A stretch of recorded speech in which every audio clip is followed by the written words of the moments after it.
Have you ever felt completely empty? Drained to the point where even the smallest task feels like climbing a mountain? Maybe you've lost interest in things you used to love, or you're just constantly, utterly exhausted. If you've Googled these feelings, you've probably seen two terms come up again and again: burnout and depression. And from the inside, they can feel incredibly, confusingly similar. You might be wondering, do I just need a long vacation? Or do I need to see a doctor? Welcome to The Grounded Growth, a channel dedicated to untangling the complexities of your mind and well-being with clear, science-backed insights. Today, we're bringing that clarity to one of the most common questions in mental health. In this video, we're going to untangle these two. We'll look at the key differences, where they overlap, and most importantly, what you can do about it. My goal is to give you a clearer picture so you can take the right next step for your well-being. A quick but crucial note: this video is for educational purposes and is not a substitute for professional medical advice. If you're struggling, please talk to a doctor or a mental health professional. Your health is the priority. Let's start with burnout. The World Health Organization classifies burnout as an occupational phenomenon. It's specifically linked to your work or caregiving role. Think of it like this: you're a candle. Burnout is what happens when you've been burning at both ends for too long. You're simply running out of wax and wick. Burnout is characterized by three main dimensions. 1. Feelings of energy depletion or exhaustion. This isn't just "I'm tired." This is a deep, soul-level fatigue that sleep doesn't fix. 2. Increased mental distance from one's job, or feelings of negativism or cynicism related to your work. You might feel irritable, detached, or start to genuinely resent your work. 3. Reduced professional efficacy. You feel like you're failing. You can't concentrate, and your productivity plummets. The crucial thing about burnout is its scope. It's primarily about your relationship with work. The problems and negative feelings are often tied directly to that context. Now, let's talk about clinical depression or major depressive disorder. Unlike burnout, depression isn't context-specific. It's a medical condition that affects your entire life. If burnout is a candle burning out, depression is like a fog that settles over everything: your work, your hobbies, your relationships, your very sense of self. It doesn't matter where you are or what you're doing. The fog is there.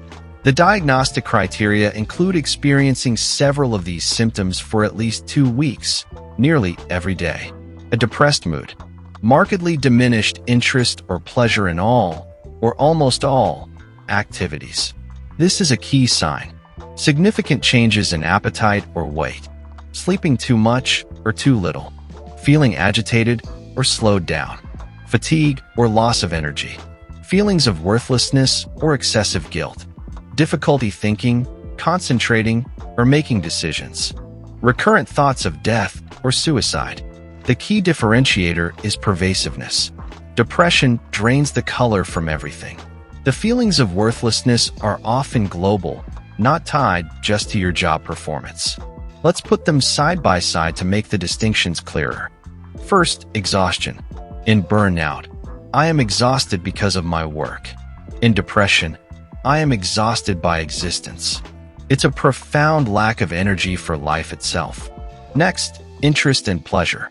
In burnout, you might dread work, but still enjoy your hobbies and friends.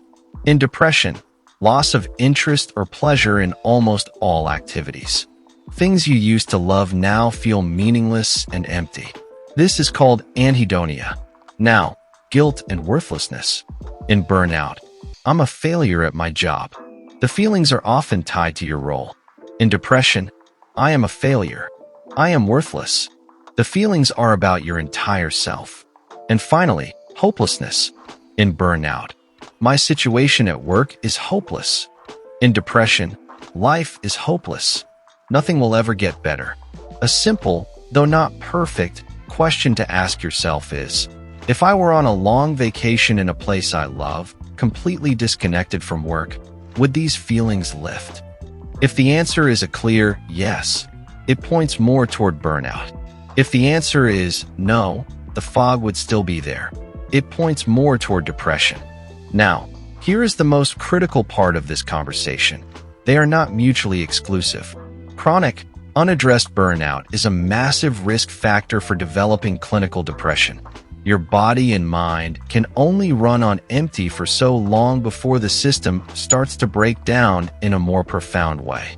This is why dismissing your burnout as just stress is so dangerous. It can absolutely escalate into a depressive episode. So, what do you do with this information? The first step is always the same. I cannot stress this enough. Make an appointment with your primary care doctor or a mental health professional. They are trained to make an accurate diagnosis. Tell them everything you're feeling. This is the most important step you can take. Now, the paths to recovery look different. If it's primarily burnout, the solution involves changing your environment and habits. Set firm boundaries. Learn to say no. Protect your personal time. Take real, disconnected time off. Re-engage with hobbies outside of work. Remind your brain there's more to life. If it's depression, the solution involves treating the underlying medical condition. Therapy, like cognitive behavioral therapy, is highly effective. Medication can be a vital tool to correct chemical imbalances. Lifestyle changes support recovery, but are often not enough on their own. And if you're in the dangerous overlap, you likely need a combination: therapy, potentially medication, and significant life changes. Whatever you are feeling is real, and it is valid. It is not a sign of weakness. It's a sign that you have been strong for too long. Your mental health is the foundation of everything. Please don't ignore these signals. Use this information not to self-diagnose, but to empower yourself to seek the specific help you need and deserve. If this guide brought you clarity and value, please help us reach others who might be struggling in silence.